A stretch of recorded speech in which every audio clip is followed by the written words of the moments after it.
sayloonka saddex mar ku soo xay waa la sheegay arintii la yaab lu noqotay saas ay tahay gabadhaasna 2 sano isla soconay waxay iga jeclaatay nin oday oo Mareykanka ka imaaday oo lacag iga raacday aan saas ay tahay lacag in muddo soo shaqeynay lacagta muddo shaqeynaa wax badan shaqeynaa adoo lacagtina waa waay idina waa guriga waadi. Assalaamu alaykum wa rahmatullahi wa barakatuh. waxa qadka noogu jiro Ibrahim Abdimalik oo ah qof xalay ee ku dhacday dhacdo aad u yaab badan xanuun badan aan u baahnayn sheeko badan laakiin qof walba uu dareemi karo qalbiyan. Ibrahim marka hore waa kaaga mahadcelinaynaa waqtiga aan siisay waxaan jeclaan lahayn soo dhawow inaad la wadaagtid qisadaada qaabka ay wax u dhacday waa maasantahay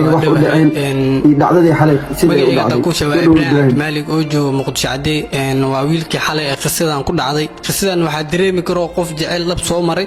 ama qof maxay lahaay saan amal oo soo dhacda xanuunka aan caaw dareemi karo ma fahmin walaal marka haddaan qisadan ku sheego waxay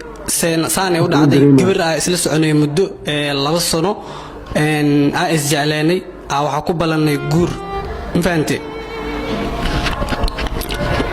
gabadhii marka in muddo isla soconay kalsooni weyn aan naga dhaxaysay jaceyl oo dhab aan naga dhaxeeyay ilaahay haduu ku roon yahay gabadhii ani iyada waa balanay December inaan is guursano gabadhii iyadana arinta guurkeena isku diyaarinaysay ana dhankay wax walba waa dhameeyay waa qarashkii wax walba cid xitaa u hormariyay waa heshiiskii wax walba waa dhaceen kaliya waxa sugeynay bishaan dhaxdeeda inaan is guursano haddana xalay anigu guriga iska joogo waxa soo wacay ani isma badheenin bayar saaxiibana soo wacay wuxuu dhahay dumaashi miyaha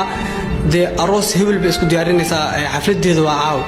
ani waan nahay xaafada joogay meel wax ka bilaw fahmi waayay waan soo baxay sayloonka lagu qurxinay gabadhi imaaday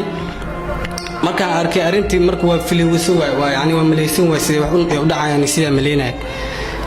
gabadhi marka arkay gudaha ku jirto waxa rabay ani inaan ku dhigo gabadhi qabta la hadlo wax walba aad dhameesiyo jaceelkeen heerku mara aad tusiyo marka ani marka meesha tay gabadhi arkaybo meesha ku mirbeela waan dhacwa sooxe arinta marka ani xitaa ma ogeyn 3 mar meesha ku socdaa leedahay yarkaas saaxiibanaha ii sheegay ma fahantay inta xitaa waxa ii sii dheer lacagtii iyo wixii dhan waa dhiibay wax walba waa hormariyay gurigayga wixii dhan waa diyaariyay ma aqaan hadana saasa laga galay saaxiibkeeyo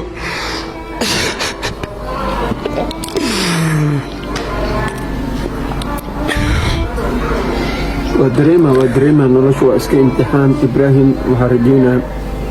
in sabarka ku guuleeyo waana dareemaa dhacdada xanuunka badan oo dameer lehna uu kula dareemaya Ibrahim kadib maxaa dhacay qisadaas markay dhacday xaaladaas meeshaas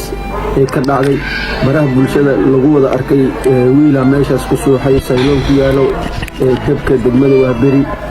gabar uu guursanay gabar jacayl kala dhaxeeya laga guursanay soo marka hadda see wax yihiin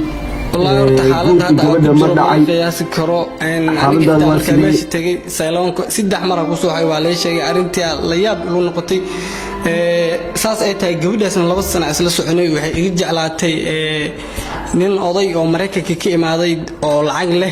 iga raacday aan saas ay tahay lacag in muddo soo shaqeynay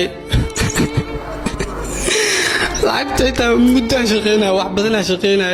adoo lacagtina waa waay idina waa guriga waa diyaariyay wixii dhan waa habeen meel wax ka bilaw ma aqaano waxa la sheegay 3 mar inaan meesha ku soo 3 mar qofta aad jecel asaas ii gashay qiyaan ka weyn ma jirto marka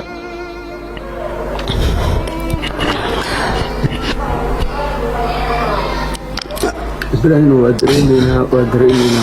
wala hadda xaaladda ku jir xitaa ma qiyaasi kari ani dhan waxa dareemayna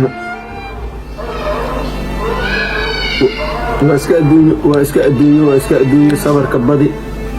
sabarka badi waana xanuun wallahi ani markii dhacdadaas aad diba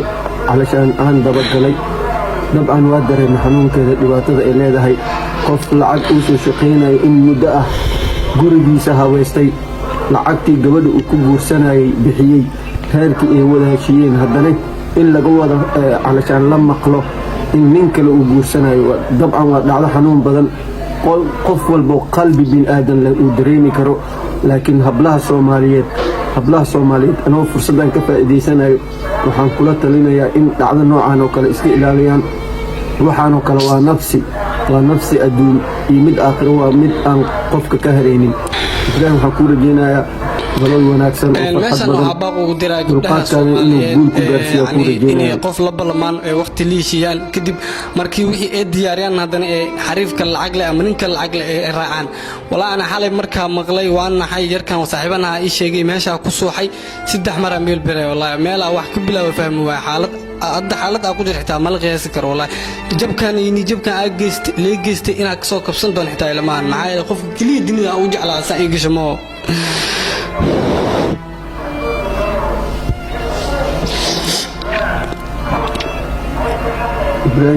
إبراهيم ودريمينا وقتي إلى عدت كابحي إبراهيم منو عددي كرتا منو شيء كرتا قرش كابحي قولي لعدت جود أقدر نتيك هذا بحدي ودريم كرتا ما هو حد جود الله مرة يعني دون والبو وادي وهذا أنت سدي ومكودي كري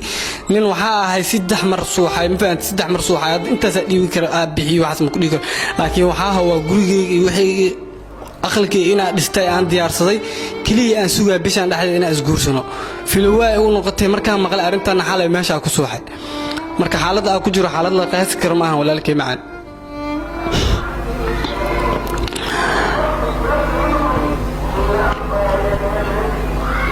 إبراهيم ودريمينا وهالكوردينينا نرد برواقه